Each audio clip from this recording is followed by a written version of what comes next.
Today, I want to describe our evidence that bacteria can be detected in the bladder mucosa of adult women.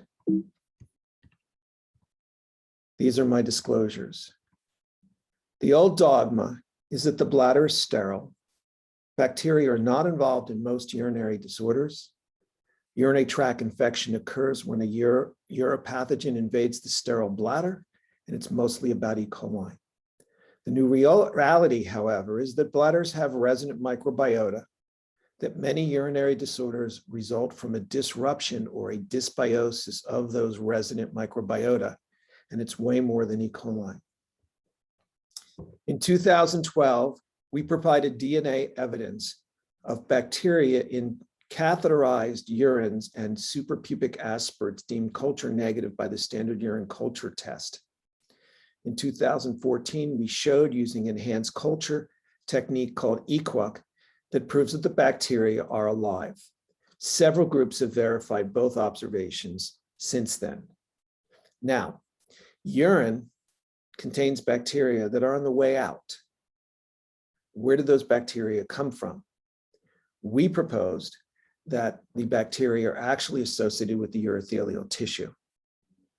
So we asked the question, is urine a proxy for bacteria associated with the urothelial tissue? And that turns into a scientific question. Can we detect bacteria in urothelial biopsies? This is an IRB-approved study from Wake Forest. Bladder biopsies were provided during a hydrodistension procedure, samples collected via cystoscopically guided punch biopsies of posterior bladder wall. There were two cohorts, female interstitial cystitis, bladder pain patients 18 to 80 years of age, and asymptomatic women of the same age range without irritative voiding symptoms who presented for evaluation regarding pelvic organ prolapse reconstructive surgery. Written informed consent was obtained.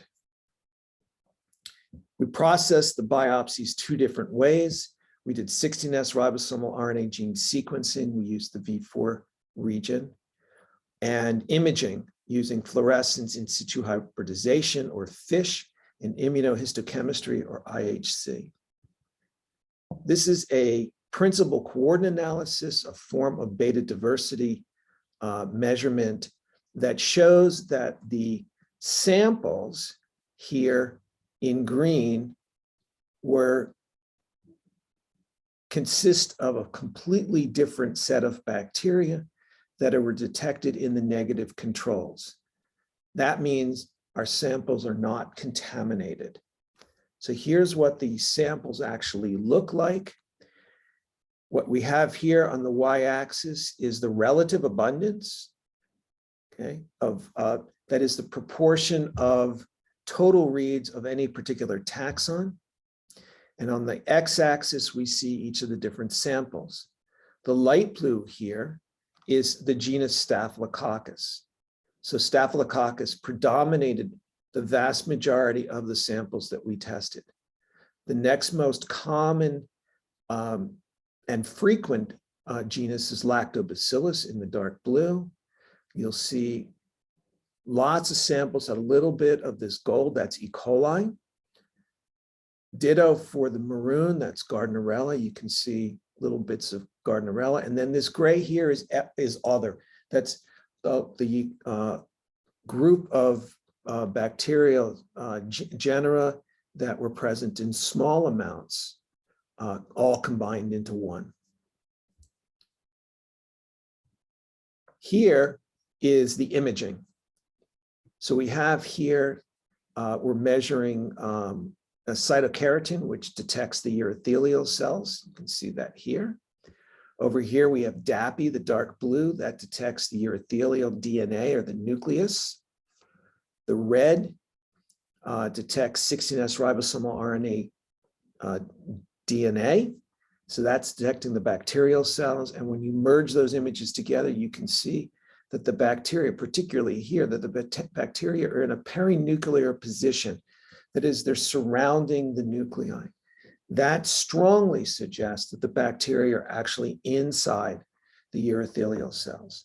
So based on these two different measures, the imaging I just showed you and the 16S sequencing that I showed you prior to that we can detect bacteria in urothelial tissue. This is an ongoing study. We are looking at more biopsies, and we hope to be able to report this formally in print in the not too distant future. These are my collaborators. LOREC is the Loyola Urinary Education and Research Collaborative. And particularly want to note that Steve Walker and his team from Wake Forest provided us with all the biopsies. Take any questions.